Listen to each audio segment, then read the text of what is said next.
I was just worried because we talked beforehand, Kyle. We talked yesterday, and you told me to bring my boxing gloves, so I have brought them. Hey, wow. that is fantastic. Actually, I do have them. They look like they just came out of a package, though. What about the type of kind of men's ministry, though? Does it mean, I don't know, going out bow hunting or something, you know, and sort of doing something really, you know, quote unquote masculine together? I love when you bring up manly things, you make your voice lower and you grovel a little bit. I think that's perfect. It's right on brand with what we're talking about.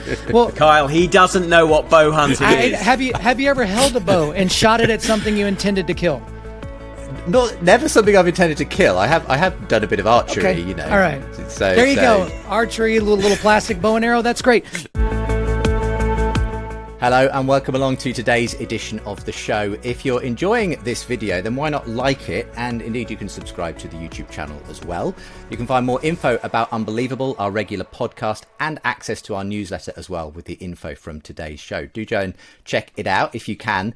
Today on the show, we're asking, is toxic masculinity a problem in the church? A few months ago, we featured a show with Christine Cobes-Dumay talking about masculinity in the church. And she said there was a patriarchy problem in the modern church that was unhealthy and destructive. Well, Kyle Thompson of the US men's ministry Undaunted Life wanted an opportunity to put the other side of the argument, and he's here to do that today, defending the value of championing masculinity in the church. He's in conversation today with Martin Saunders, Deputy CEO of Youthscape in the UK, whose book, The Man You're Made to Be, is a guide for young Christians. He says we need to leave behind unhelpful stereotypes and help our young people make sense of masculinity in today's world. So we're asking, do we have a toxic masculinity problem in the church today? Martin and Kyle, welcome along to the show. It's great to have you both with me. Martin, we'll introduce you first. If people were to search way back in the archives of Unbelievable, they would find an appearance when we were both colleagues at Premier back in the day. I don't know if you remember that occasion when you appeared on the show. I do. You asked me to go. You said, "Can you do an Unbelievable episode in an hour, please?" Because the guy who we'd booked to do it has pulled out. I sense that might have happened again. But you said the guy's pulled out, and the person you're up against is Philip Pullman. The acclaimed atheist children's author. And so I had to go toe-to-toe with one of the world's most prominent new atheists at the time. Yeah. And I think you did a good job. You did a good job, actually. You know, good enough that you came back on another time. So, good. It's lovely to catch up with you again.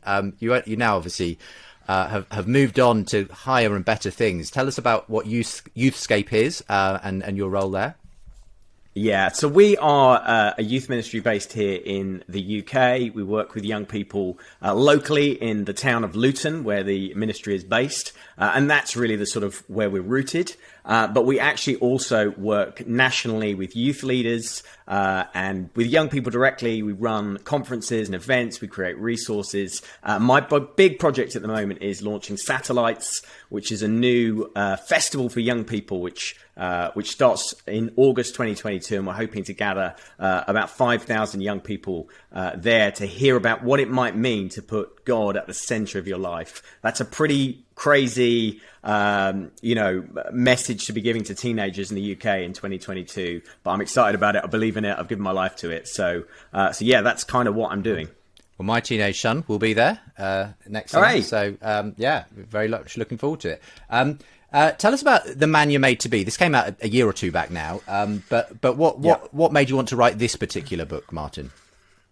So there's a couple of reasons why I wrote in the first place. So one was in the role I'm in youth ministry, people from time to time come up and say, we'd really appreciate it if someone would create a resource like this. And there really wasn't anything coming from a British perspective for teenage boys, which just had anything to say about what it means to make Jesus your role model, to grow up as a young man, make sense of what all of that stuff and the changes you're going through, and then do that from a Christian perspective. There's quite a lot of stuff in the States, obviously, that's aimed at that, but nothing really British. But probably the main reason I wrote it is because I have a son who was turning 13.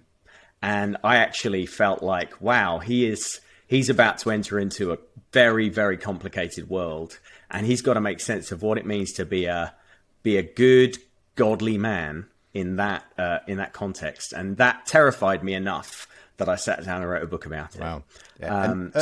And I've really enjoyed reading the book. It's very funny, and you are a very funny writer. And that was always the case whenever you wrote for the magazines that you were part of while you were at Premier. But so I've enjoyed reading it as well.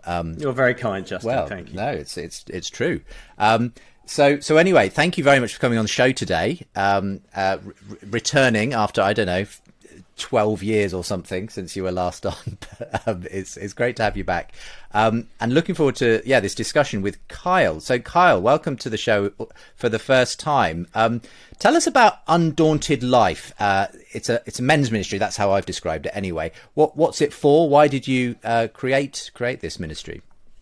Yeah, so it kind of goes back to something, Martin, even that you just said. At the age of 13, my parents got divorced, which makes me incredibly common because everybody in America gets divorced. It's like 50-50 chance or whatever. But that creates a little bit of an internal dialogue, right? But then at the age of 15, I decided to accept Christ and to become a Christian. And so at the same time, I was trying to surmise what it means to be a man. I was trying to figure out what it meant to be a Christian. And my paradigm at the time was that the manly men were somewhere else and the godly men were inside the church. I didn't see a lot of overlap between those two respective groups, right? And again, that's the thoughts of a young child. But then as you get older, and as I got older, I found that dichotomy stayed for a lot of people. That a lot of the manly men didn't think there was anything that the church or that Jesus could offer them, and they thought that their services would be better used otherwise. And so I literally felt a calling, and I hate when people say that because people are like, do you feel called to go to this restaurant or that restaurant? It's kind of a weird deal. Like what filter do you put that through to make sure that it's true? But I literally felt called to do something about this because I felt like guys that were a little rougher around the edges, guys that maybe didn't fit that typical church guy mold, that they would miss out on who Jesus was because they would walk into his church, see his male followers and be like, I don't want to be like that. I don't want to be like that guy. I don't see my guy or the type of man that I want to be in that guy right there that I'm supposed to be modeling after. And so it really started with a devotional that I put on the YouVersion Bible app, 21-day devotional that did surprisingly well. And then that led into the podcast, which has kind of springboarded us until today. And our mission with Undaunted Life is equipping men to push back darkness. We try to keep it as simple as possible because here in America, we have a lot of issues going on culturally, and not all of them have to do with Donald Trump, regardless of what the international papers say. But there's a lot of issues that are happening for people, and men are ill-equipped to push back on darkness, whether it's critical race theory or gender issues or, pornographic material in public school libraries and elementary schools. These men, they know they're angry about it, but they don't have the foggiest idea how to push back. And so we're going to go into those subject matters that most pastors won't touch because they're too hot so that we can equip these men to be able to push back against these darknesses. And we do that by providing content like that helps men develop and really cultivate spiritual, mental, and physical resilience. And there's a lot of reasons behind spiritual, mental, physical, a lot of reasons behind the word resilience, but we got to argue because this is a debate podcast. So we might want to, get along with it. Okay. Well, look, I'm looking forward to some really masculine debate tonight on the show. Just before we come back to you, Martin, and maybe talk a little bit about the whole idea of is the church too feminized? Do certain kinds of men not feel at home in the church because they feel, hey, my kind of masculinity isn't represented there? What did you make, Kyle? Because this was really what prompted me to bring you on, of that show we did with Christian Cobes-Dumay. Now that was just a one-to-one kind of live stream that I did with her, but you would have liked the chance to kind of push back on some of the things she was saying. What in particular did you find that she said that kind of rankled you? There were a lot of things, to be honest, but hopefully this conversation can be a little bit of my William Wallace moment where I'm out here to try to pick a fight with her, and maybe she will come on so that we can have a proper discussion about it. But I feel like, and I know I have to be nice because this is an English audience and you pride yourself on your politeness, and I'm from the South and we're polite as well. Good. But as I'm reading her book, it felt like leftist American university, just intellectual just trash. And what I mean by that, again, because I got to be nice, is that this is a person that did the research, had dozens of citations, and yet drew the complete wrong conclusions about almost everything that she discussed. And without getting into all the different things that are a part of that book, she tries to boil everything down to this this vague idea in the ether of white cisgendered patriarchy. Like that was like kind of her core thing about her book. And she doesn't really describe what the problem actually is, which is it's a sin problem in the church. Because I would agree with her about these high profile Christian leaders that have insulated themselves. I mean, Justin, you've talked about it with a guy like Ravi Zacharias. I've talked about it on my show. When you have these men that, fall into their own trap of the cult of celebrity and cult of personality, it's easy to look at that as like, oh, you see, that's the patriarchy. And yet we're giving short shrift to the consideration of sin. I thought she did a really egregious thing conflating, Trump supporters and American evangelicals that support Trump, because most of the people that I know that voted for Donald Trump did so with their noses plugged because he was closer. His governance style was closer to some sort of a biblical ethic than a Joe Biden or a Hillary Clinton. But, I don't think it's nearly as interesting to get into the American political topic of it. But that's essentially. We've had plenty of shows where we've done that anyway. But it's helpful to kind of hear kind of what your concerns were, at least. Now, I haven't invited you here, Martin, to defend Christine Kobes-Dumay, and you may not have even had a chance to listen to that particular show. But I mean, generally, those kinds of criticisms that, especially perhaps in US evangelical circles, there is this kind of oppressive patriarchy, and that we need to watch out for. Do you share any of those concerns? How do you navigate that kind of stuff? Yeah, I mean, so first of all, I'm on very shaky ground as a Brit who visits and loves America quite often, but doesn't really understand American politics much beyond just what I see on Saturday Night Live. Really, that's about as much as I sort of grasp. It is wild to me that Trump got elected. Like, it just looking on from across the other side of the pond, it is crazy to me that Christians looked at him and some of the things that he was saying, and I guess from a morality point of view, just like the sort of person that you will allow to lead you, it doesn't make sense to me. But I also acknowledge that I don't understand the complexities of American culture. Maybe we just go straight in on this, but another thing that really baffles me is the kind of American right to bear arms and the obsession that a lot of Americans and even American Christians seem to have with the fact that they deserve to be able to defend themselves and have a gun. To me, having grown up in a context and a culture where we just don't have guns over here. There's a few weapons, but thank God we don't have a gun problem here. So it's hard for me to comment into those kind of scenarios. But I just want to acknowledge both those things, that it's absolutely wild to me. I look at my brothers and sisters in America who I love, and I think, how are you making these decisions? And then also I acknowledge I'm a Brit. Yeah. We don't have gun problem here, and we don't have Trump. So so I to some extent I can only comment so much. I haven't listened to. It's one of the very few that you haven't listened to, obviously, from Unbelievable. But I think the question of kind of. I think that's a great point. If you'd invited me on a little bit sooner than 12 years, I might. But I mean, I might not. All of that is a given. We haven't invited you on as an expert of American culture and politics and society. But I mean, you're as aware as I'm sure both of us are of some of the high-profile scandals that have taken place. People have fallen, Bill Hybels, Ravi Zacharias, the guy the Hillsong guy, Carl Lentz, and others. Mm-hmm.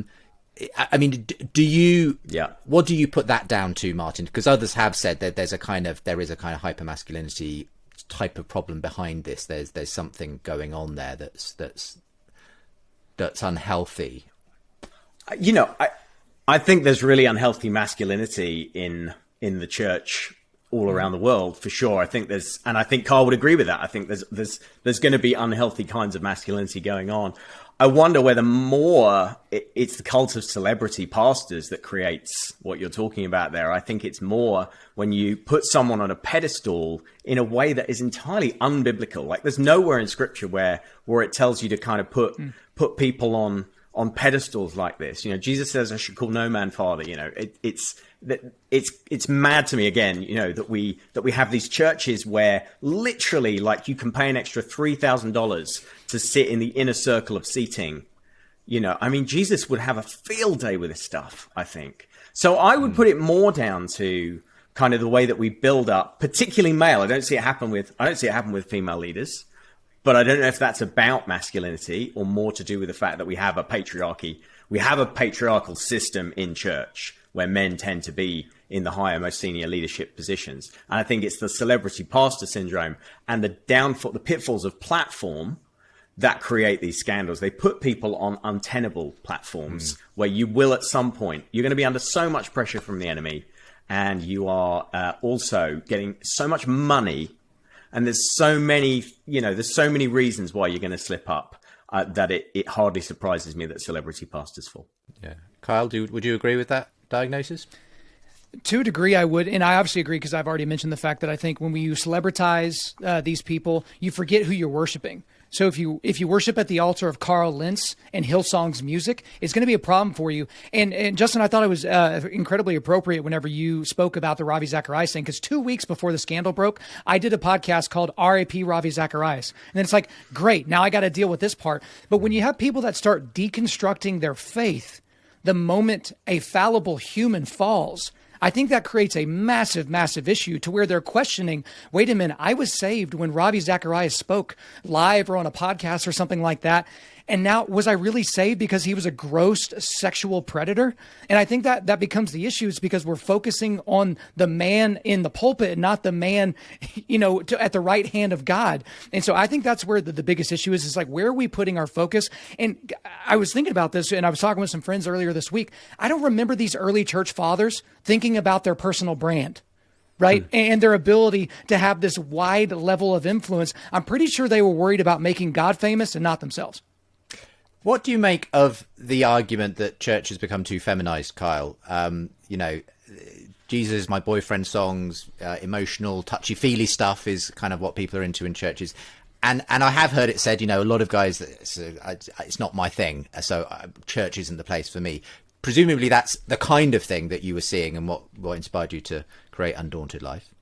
Absolutely. I don't think it's even really a question that the modern church has been overly feminized. And I think there's a lot of reasons for that. But in terms of our discussion for today, I think the main reason, if I had to peg kind of one main reason, it's we have this overemphasis on the Lamb of God and we completely ignore the Lion of Judah.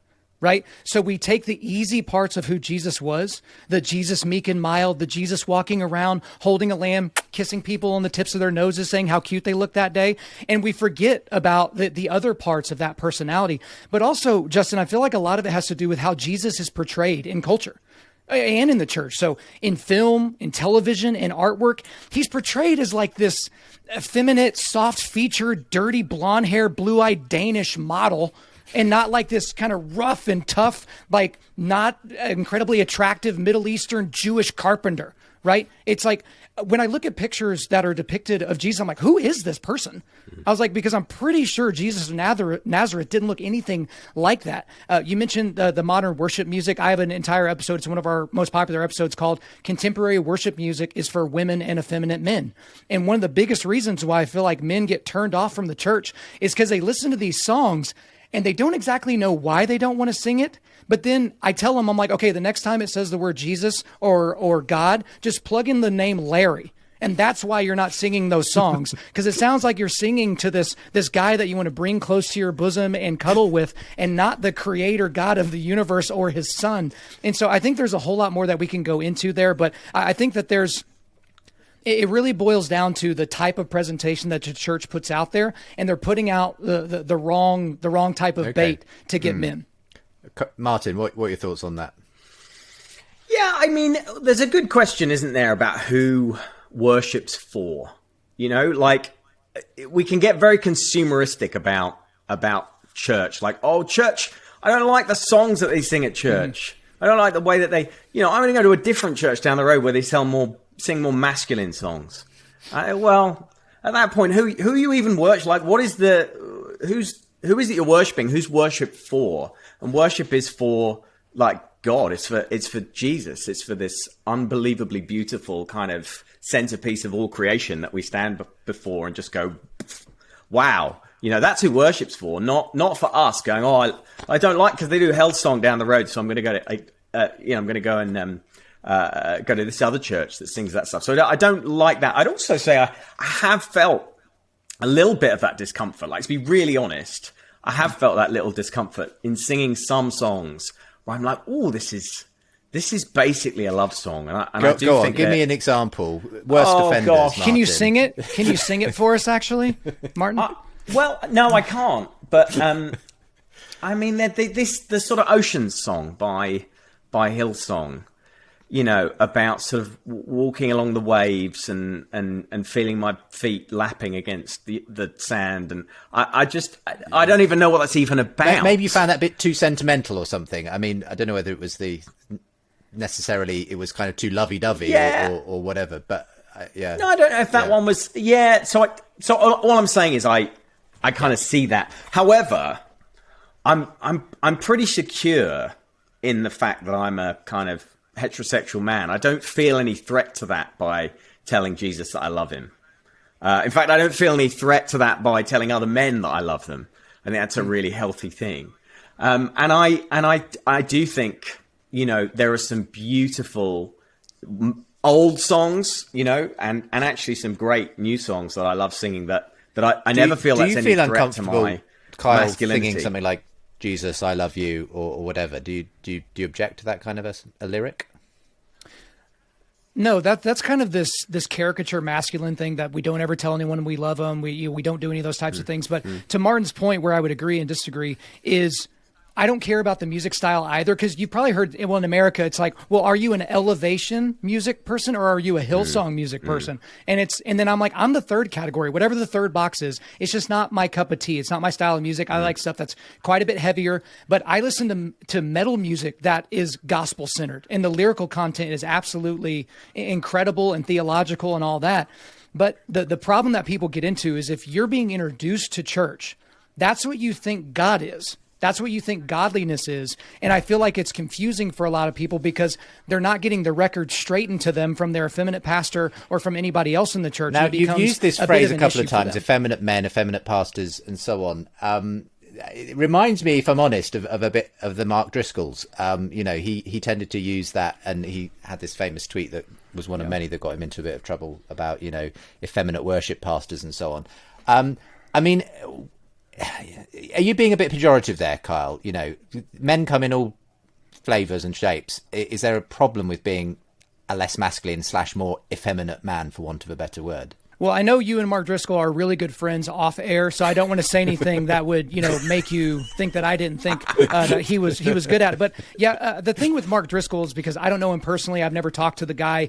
He seems, but from all accounts, that early on in his ministry, maybe even till today, he's done some very bullying things, some very belittling things that he said he was sorry for. Maybe he was sorry, maybe he wasn't. I don't really know.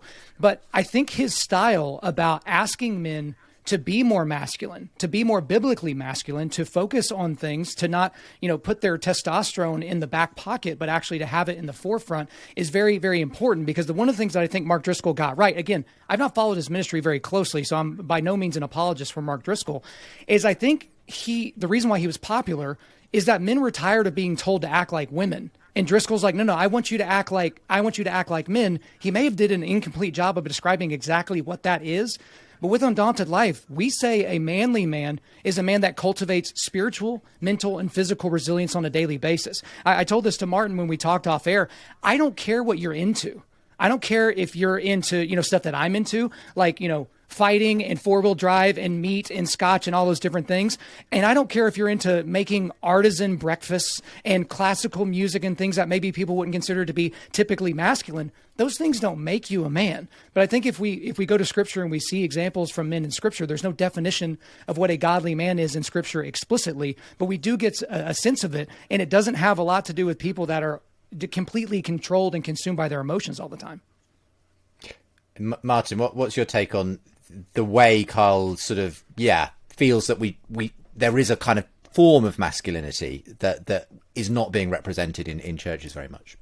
Well, I mean, first of all, I wonder whether we're gendering things that don't need to be gendered. I don't know if styles of music are masculine or feminine. I'm not sure that's a thing. I mean, I know women who love the sort of music. I listened to the start of one of your podcasts, Kyle, and my word, that is a forceful piece of music you have there at the start. And is that a worship? Is that a worship song at the start? Yeah, so that's a band called August Burns Red. Two of their members are very, very devout Christians. They used to be what you could call a Christian band, but yes, it's more that style.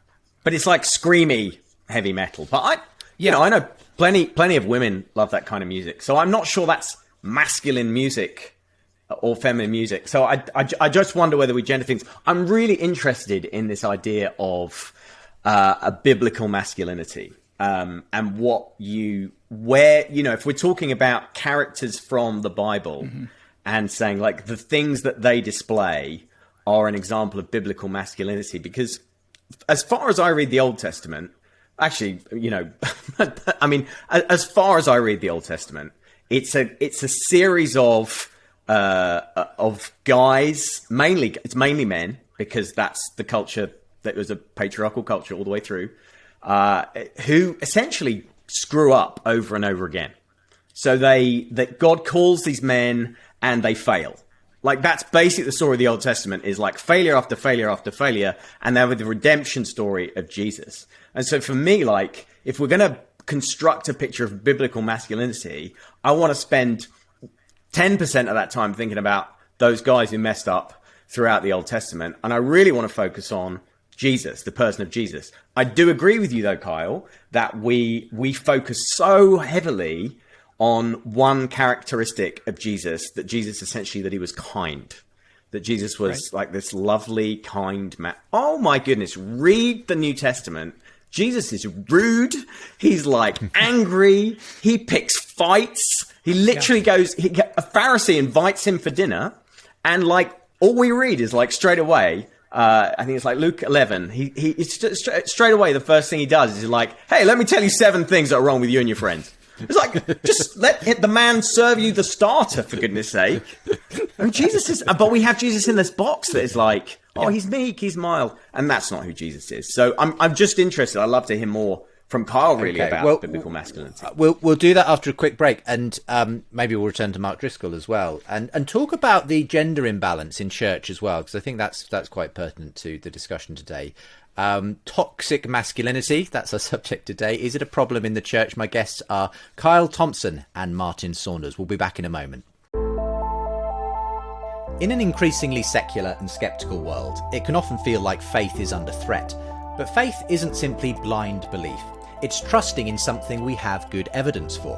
I believe that in recent years, Christianity has undergone a revival of its intellectual tradition, and a new generation of believers is emerging, equipped to engage the world with all of their heart, soul, and mind for Jesus. My name's Justin Briley, and I'd like to introduce you to Confident Christianity, an apologetics course from Unbelievable and Premier that will help you to understand the evidence for God and answer objections to faith.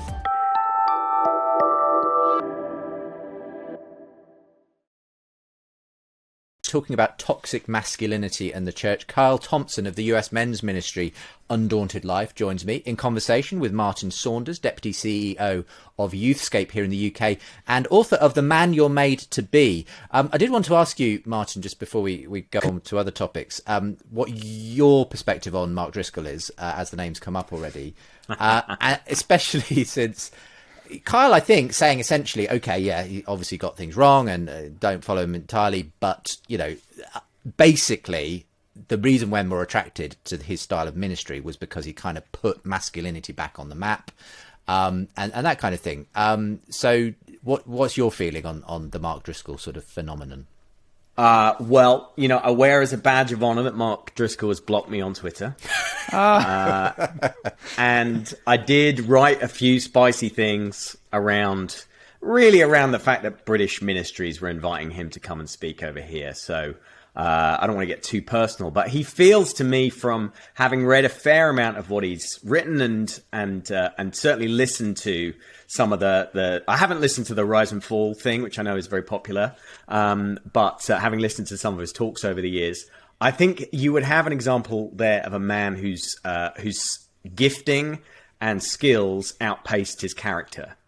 And so he was a phenomenal Bible teacher. I mean, I've heard him preach and thought, wow, he's taught me some stuff there. But I think the way that he came across was very arrogant, and he clearly, he did some bullying stuff, and he did a lot of things which I just think, really, is that what we want in our leaders? I feel like he basically disqualified himself as someone who should be held up on our platforms as a leader and a role model. So I'm not a huge fan, but again, I'm a long way away. But you see, the things that, in a way, there were two sides of the coin, I feel, with Mark Driscoll, and a lot of the things that inevitably became the things that led to his downfall, kind of more in moderation, were seen as, great attractions. He was this kind of like willing to say it as it is, and not pull his punches, and kind of be a bit out there, and kind of people thought, oh, he's fresh, he's kind of interesting, he's not just sort of, and I think that's, but obviously you take that too far, and you end up damaging people and everything else. So where, I mean, is there some happy medium, Kyle? Do you think we do need people with a bit more kind of leaders with a bit more willingness to say tough stuff and whatever, a bit like Mark Driscoll, or have we learned our lesson and we decided, hey, no, that kind of style of ministry just shouldn't be pursued? I certainly hope not, because I feel like I'm cut from the Driscoll cloth, if you will. But Martin, my life's work is to make sure that my talent and gifting doesn't outpace my character, right? That my charisma and my ability to scream into a microphone for 45 minutes at a time, it doesn't overpower who I'm supposed to be pointing to.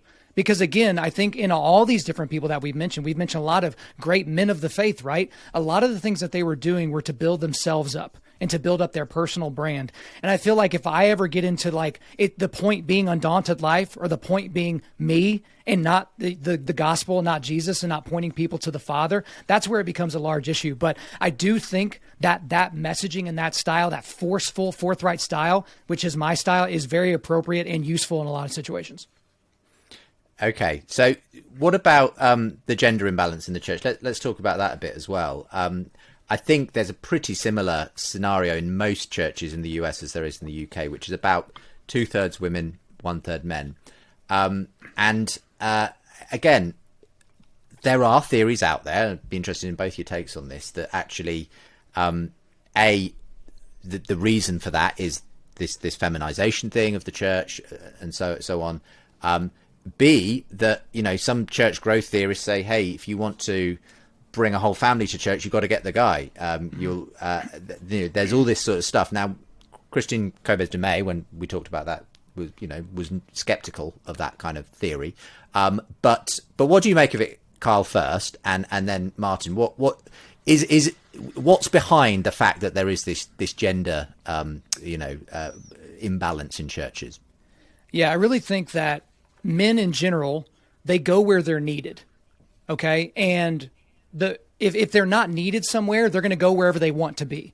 And so if church, and I'm using that as kind of a macro term here, if it feels like the church is not for them, if they feel like the church is repulsing them or repelling them even, they'll just go do something else. Like, most guys aren't that big of a glutton for punishment where they'll keep coming back for the same level of rejection. But I think it's good to talk about these things philosophically, especially with guys like you that obviously, you think about this topic, you write on this topic, you discuss this topic.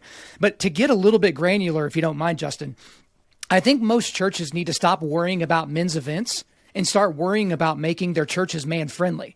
And I certainly did not come up with this concept. Very, very quick story. A mutual friend of mine introduced me to somebody on the East Coast here in the United States. It was a pastor that he mentioned on his show as being one of the greatest men's ministry pastors he's ever seen. And I'm like, okay, I got to talk to this guy. And so I connect with him and I ask him, I'm like, okay, my buddy said that you're one of the greatest men's ministry pastors that he knows of. What do you do for men's ministry? And he just kind of starts laughing. He's like, what do you mean men's ministry? And I was like, oh, I think I may have gotten connected with the wrong person. Like, I was told that you were the guy, you're the guru, right? I should, bow to your feet and listen to your lessons. And he said, look, we don't do men's programming. Our church is man friendly. I consider the men when I'm building out my sermon content. We consider the men when we're building out our musical selection. And if we do a program, it's because it's an extension of something that we already do. within this place, because most churches, I don't know what it's like in the UK, but in the United States, most churches will have the men's ministry pastor, using air quotes for those just listening, but that's at the end of a lot of other titles. They're the Sunday school pastor and the parking lot sweeping cleanup pastor and the cleaning the toilets pastor and also the men's ministry pastor. And what they do is they'll do a men's event once a quarter or once a year. They bring in some, retired football player that used to chase women and drink beer, and then he's given all that up, and you should be like me now and accept Jesus and that kind of thing. And then they just call it good. And that's what they do for men's ministry. But again, I think churches are focusing on the wrong thing. They're checking the boxes on men's ministry by doing a program, and they're not focusing actually on the men. I mean, just coming back to you then, Martin, on this, what do you make of the concept of men's ministry? And here's another little funny thing in our past history. I don't suppose you remember a men's conference called Man-Sized Issues that you helped to name back in the day for Premier. Perhaps one of the only men's conferences we've ever actually done. But yeah, what's your take generally on the idea of men's ministries and that kind of thing? First of all, can I just say that conference, the marketing department came to me and said, we want to do a men's conference. I don't know if you have these in America, but they have these things called, I think they've stopped them now. They used to have these tissues called, like handkerchief tissues, called man-sized tissues. And so as a joke, I said, what about man-sized issues? And they were like, that's brilliant. And suddenly it was on a poster. There you go. I think you should bring it back. I'll come speak. Hey, let's make this happen. I don't know. I don't know what to say. But I suppose Premier can't fire me anymore. So I thought it was a brilliant title personally. I loved it. Anyway. Yeah. Well, anyway, regardless of the names, what do you think of men's conferences, men's ministries? Is there a place for that? What do you think of Carl's point that actually you need to make your church man friendly, not just put on an event for men? I think so. There's a slightly broader point, which is we need to make our churches work for a much broader range of what we might call seekers. So it feels to me like there's a certain type of person, male or female, who will turn up at a church and go, oh, yeah, that seems like a good place to hang out. But I think it's quite a small sliver of the general population. And I wonder whether, we need to think a lot more broadly about what church looks and feels like. Not to be consumeristic, but just to be real, like where else, if you're like the CEO of a company or something, or you're even like in middle management in a company, where else in your life do you have to go and sit and listen to a guy who he's not really prepared and he's not terribly funny for half an hour? Like for half an hour, you wouldn't sit and listen to a stand-up comedian that long without going out to get a beer, But at church, that's what we do. So I think for some people, that's just a barrier straight away. Now, interestingly, I think women, because we live in a patriarchal society, and we need to talk about the way things are, not the way that we wish they were.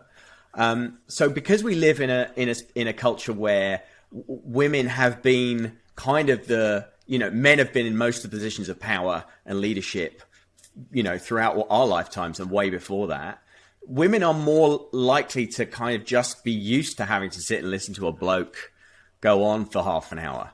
Whereas I think men generally might react to that more quickly. So just to go from there, I do think there's a real place for men's and women's ministry because men and women are different. There are some ways in which men and women are different.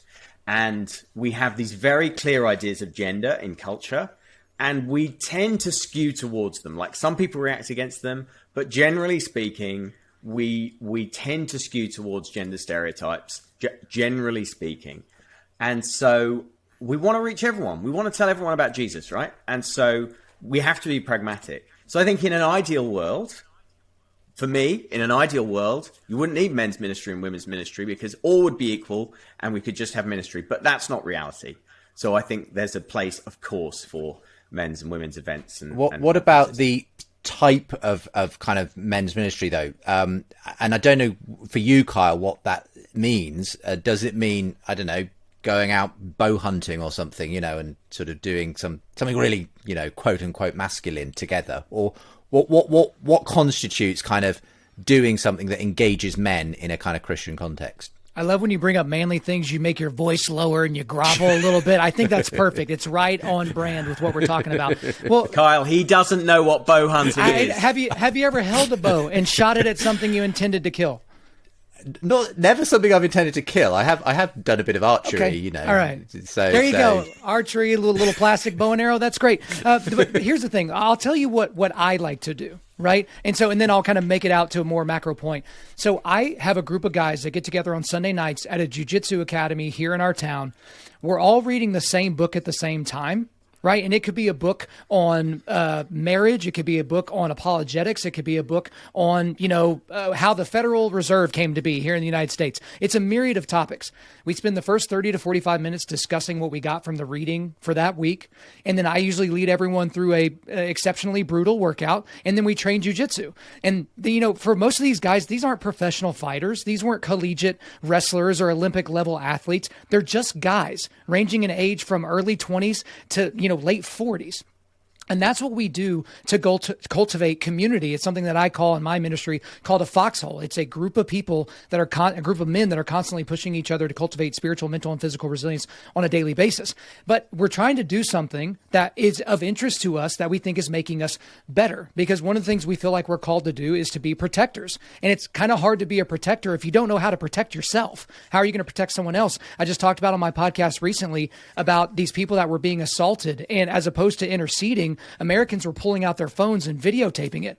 As a woman was raped for 27 stops on a train with other people in the train car. As a woman was punched in the face on a busy train car in New York City. No one tried to intercede. So I don't want to get off into the other point. That's what I have my own show for. But I think the macro point is that getting together with a group of guys, because even in your book, Martin, I think you gave a paragraph or two to male fellowship, because I don't know that it's a big time focus for a lot of men, being with other men to cultivate. And that's where I get into the thing. I don't care what you're into. If you're all getting together to learn how to cook a really, really good something, like I can't even think, a really good pasta dish, great. Do it to the glory of God. Do it, everything in the excellence therein, to the glory of God as you're building community together. Because when the chips are down and you get that 3 o'clock in the morning phone call, I surely hope you have godly men that you can call to help you out. I mean, what there has been, books like Wild at Heart, John Eldridge, well-known one, various kinds of men's ministries and movements over the years. Do you think, Martin? I mean, what for you constitutes a good way of attracting men to the church? What's the kind of thing? The Eldridge thing has been about men need a kind of a mission to live for, an adventure to fight, a story to conquer, whatever the metaphors are. So what's kind of do you agree with that? Are we offering this to men, or are we kind of offering something that's just not the story they want to live in somehow?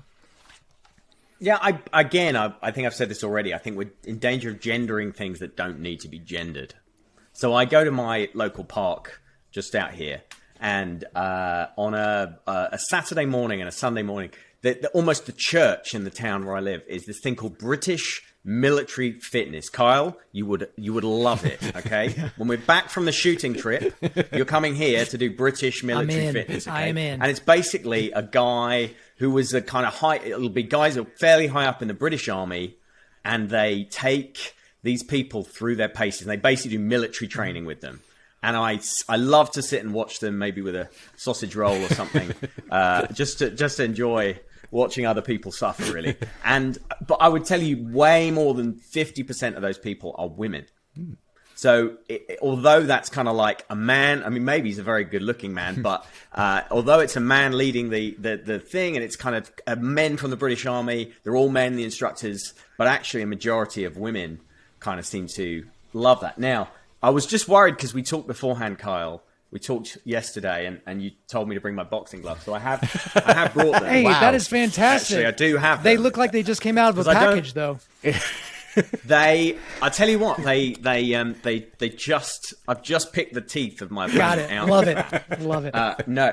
No, they're my sons, and so my son is a really interesting example because he's just turned 16. So he's read my book, The Man You Made to Be, and he loves Jesus, but he's also like, oh my goodness, he would tick all your boxes for masculinity. Like he loves kind of like spicy food and boxing. He spends 4 sessions in the gym every week at least, and kind of so he loves that sort of stuff. But then I have other children. I have a daughter who really bucks gender stereotypes. She plays sport at a high level for a county, and so she's not into any of the things that girls would be into. So I'm slightly off your question, Justin, but I think it's a really key point for me that we sometimes gender things that don't need to be gendered.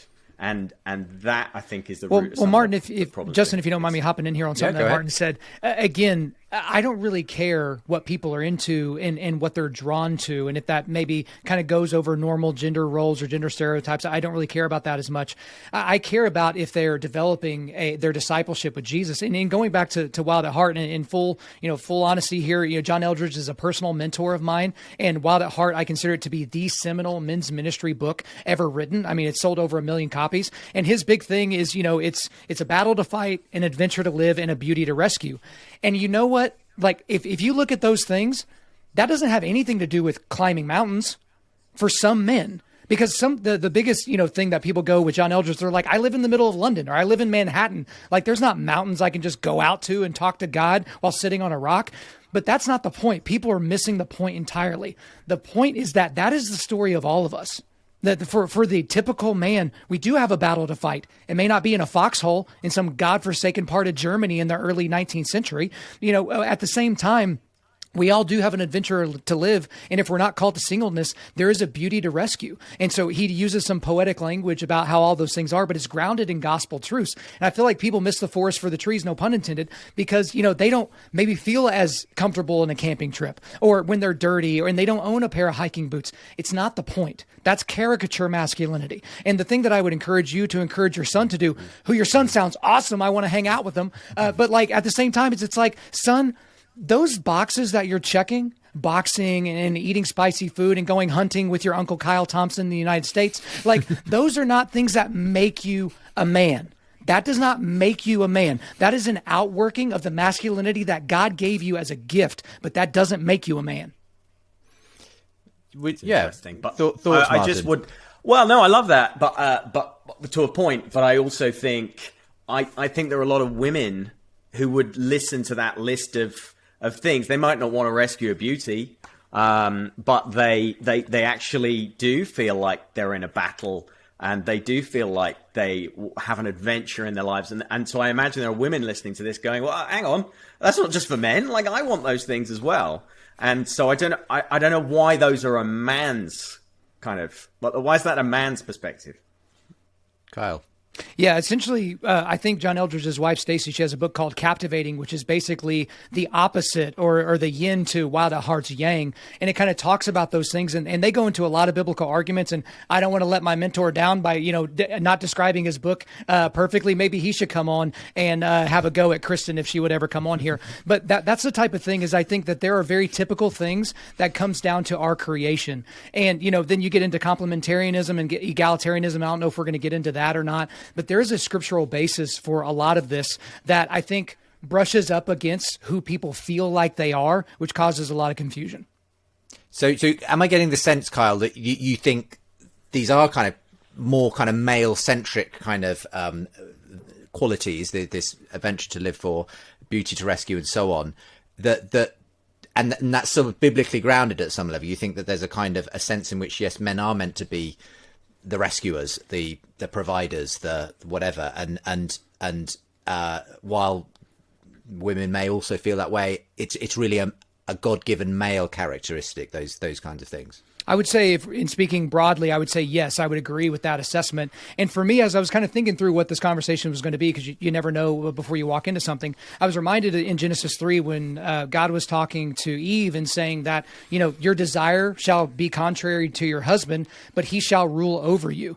And I feel like from that moment forward, from the very beginning, we were guaranteed to have this struggle between the role of the man and the role of the woman, and how those things were going to coalesce together into a godly relationship. And so Eve's desire became, opposing Adam's leadership, right? And that was a sinful desire for her to oppose Adam's leadership. But Adam wasn't without sin by any stretch of the imagination, because he traded in, the role of headship and leadership over Eve for his desire to rule over Eve. And so that's part of the thing, to kind of back up even a little bit, because I really want to hear from Martin on this particular subject, that's where I think people really miss the boat when they do men's ministry. Right? These hyper-masculine dudes that bow hunt and drink scotch and have beards and all that kind of stuff.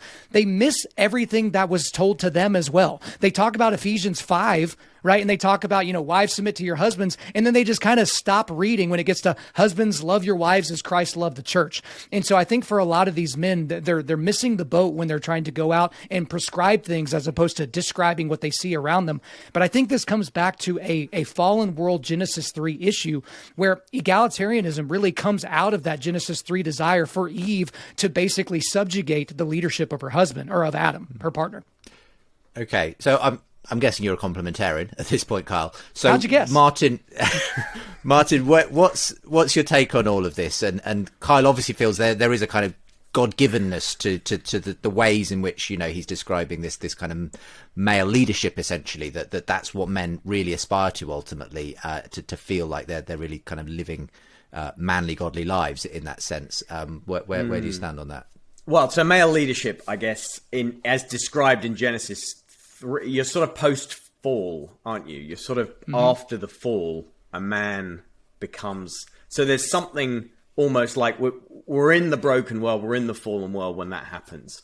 I think we have then seen all throughout history the outworkings of a broken, fallen system, which is broken and fallen in all sorts of different ways.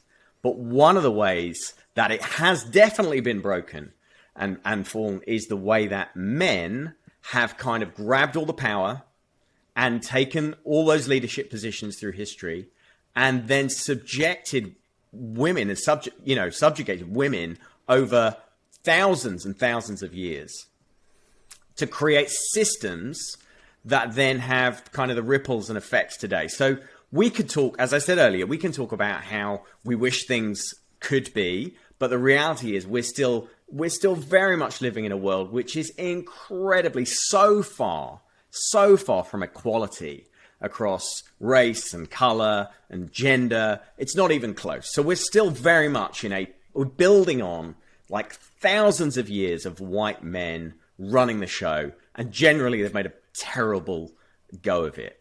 And so I'm not saying masculinity is a sin, but some of the ways that male advantage that's been granted through men grabbing the power right back at the start through just physical strength, but essentially then the way that women and other groups really have been oppressed and pushed down over that time. Like those are the oppressive systems in the world. And I'm not comfortable with a Christianity that says, yeah, this is good, that looks at that and says, that's good. So Wow. I guess that's my kind of starting point. Yeah, I would say I think it's overwrought when people talk about the subjugation of women, because there are people that would read Ephesians 5. There would be people that would read into scriptures about things in terms of headship, and they would say, oh, well, that's not what I want to do. But it's an outworking. We've kind of smuggled in the second, third, and now fourth wave feminist mindset of, no, women are equal to men in all areas that men are competing in, right? And so people talk about the faux gender wage gap. They do a univariate analysis and they look at two people and they're like, oh, this person's making more than this other person. It's got to be because of their gender. But then when you go 2 or 3 or 4 levels deep, it's like, oh, the gender wage gap disappears when you control for a lot of other factors. But, getting out of the sociological thing about gender and wages in America, coming back to the macro issue, I think for a lot of people, this egalitarian mindset has caused issues for women that think they need to be competing at a certain level, that they're not doing the things that that God would have for them, because they feel like they need to put off having children until their 30s so that they can go off and get that corner office career. And then they get there and they realize this isn't where I wanted to be. Again, I'm painting with a broad brush here for anyone who's like getting all frustrated listening to their phones or whatever. But that's the thing that I feel like a lot of people aren't really, they're giving not enough consideration to, is to how are we built and what is the model? Because Martin, you're making the exact right point. Is what if this was a Genesis 2 world that we were living in right now? What would that perfect relationship between an Adam and Eve or a descendant of Adam and Eve look like? Because we're certainly not there. All we can do is pick up the pieces and try to piece together what we're supposed to do in this post-Genesis 3 world that we're living in as it pertains to how we are to operate with the opposite sex. We'll go to a quick break and we'll be back in just a moment to finish up today's discussion. It's flown by, and we'll continue talking about this sort of, I guess, complementarian kind of versus egalitarian sort of perspective that we've gone into at this point in the show, talking about masculinity and the church. My guests are Martin Saunders and Carl Thompson. We'll be back in a moment. For more conversations between Christians and skeptics, subscribe to the Unbelievable podcast. And for more updates and bonus content, sign up to the Unbelievable newsletter. So as we're talking about masculinity, Kyle Thompson and Martin Saunders have been my guests today. You can find out more about Kyle and Undaunted Life at the website, undaunted.life. And Martin Saunders is the author of The Man You're Made to Be, and I'll leave a link to that from today's show. But youthscape.co.uk is the organisation that Martin is part of. So we kind of got onto the subject of complementarianism there, essentially, Martin. But just be interested in your thoughts on how that theology plays out in churches that do embrace it. I'm guessing you're an egalitarian, Martin. I don't want to assume, but I am, absolutely, 100%, and passionately so. And so, in terms of my role in youth ministry, let's remember I'm not a theologian. I work in youth ministry, but in my role, I spend a lot of time deliberately trying to elevate the voices of women and girls. And that's been something I've been very passionate about for the last 15 years of my job. So what do you make of, do you have concerns over churches where there is a sort of more complementarian focus on the roles of men and women in leadership? Well, first of all, what I want to say is, I've loved this conversation with Carl, getting to know him a little bit, obviously pumped about the shooting trip that we're going to do. But I do seriously respect that people have deeply held, thought through views. And, if someone is complementarian, in many cases, that will be because they have thought about it, they've read about it, they've prayed about it. And so we caricature each other, don't we, in these debates and these arguments. And we say, oh, this guy, he's an idiot. He thinks, women shouldn't lead. But I can see how you could draw that conclusion from Scripture. So I respect that, and I trust you and the Holy Spirit to figure out your theology. So I think it's really important to start with that. Mm-hmm. However, if you believe that sort of men are born to lead and women are born to follow, I don't think that is borne out by our experience. And I don't know that is what Scripture says. That's not my reading of Scripture. There are clearly loads of women in leadership positions in the Bible, and that is affirmed, even when we've talked about the fact that the Bible is written in a very kind of male-led patriarchal context. I stumbled upon 2 John the other day, and there's clearly an example there. That whole book of the Bible is a letter to a female church leader. And there's lots of other kind of, women who play prominent roles, especially around Jesus. Let's always make it Jesus at the center, right? So there's always this kind of really interesting interactions that that Jesus has with women and puts them in prominent roles. And there are women actually around Jesus and his disciples who are paying for the whole thing. So clearly that he had some thoughts as well about whether it was okay for women to work and women to pay. Okay. So, so I think for me, the idea that men are born to lead, women are born to follow just isn't scriptural, and it isn't my experience either. Like, you look at how the COVID-19 crisis, wow, we got almost all the way through without saying that word, has been handled by different leaders. And you look at how, like, the absolute mess made of it by Britain's, blundering prime minister. and then the job that was done by, say, the Kiwi, the New Zealand Prime Minister, who's a woman. So I think we see these great examples of women leading in our day as well. But I think when you grow up under, and this is the last thing I'll say, but I think the problem is when you grow up under that teaching, it has to shape your view of women, and it shapes your view of women as weaker and less able and inferior. And I have a real problem with that. Kyle. I don't see weaker, less able, or inferior in any other way, because I'm married to a lioness and I am a strict 100% proud complementarian. And whenever I'm in a household that operates on a complementarian biblical view, the women don't seem subjugated. The children don't seem as if they're being, mastered over by this authoritarian, tyrannical leader. I see it as an incredibly balanced and well-serviced and just beautiful environment. And I guess one thing, just to back up before I get back into my answer, this isn't a salvation issue, and people kind of treat it like it is, egalitarian versus complementarian. And I just don't see it as, it's kind of a second level or a tertiary issue. It's fun to talk about, but I think at some point, when we're all in heaven someday, we'll clink our glasses together and then say, hey, Martin was right, or hey, Kyle was right. And then we'll have a nice little laugh over it. But I do endorse the model of male headship in the church, and specifically Matt Chandler is a pastor I've followed for a long time here in the United States. He has a definition for headship, and that is the unique leadership of the man in the work of establishing order for human flourishing. And so for me as a complementarian, I see men and women as completely equal in the eyes of God that have been given distinctly different roles to his glory. Okay. But I will say that men that are angry about egalitarianism have to look at themselves and realize that they're part of the issue. Because I feel like egalitarianism, and we don't have the time for me to really spell it out any further, began to rise when men began to abdicate their responsibility in the church and their responsibility in the home. Someone was going to fill the gap. Someone was going to fill in the vacuum. And in my personal belief is that a lot of liberal theologians have kind of backfilled their ideas on egalitarianism to give us this foundation we're supposed to be standing on if you find yourself to be an egalitarian. But I think men have been a big issue with that. But I guess my overall point with complementarianism is I think some people that are on the other side of the issue, they always assume that this is just a power-hungry man that just wants everybody to sit down and shut up and do exactly what he says. And that's not what I've seen. I've seen tremendous amount of examples of men that operate as with complementarian at the core of their household, and it is a beautiful sight to see. Okay, time for some final thoughts. We haven't really touched on the title of the show, Toxic Masculinity, let's just get both your basic answer then at the end of this show to that first question I asked. Is toxic masculinity a problem in the church? We'll start with you, Martin. We'll finish with Kyle. Is it a problem, Martin?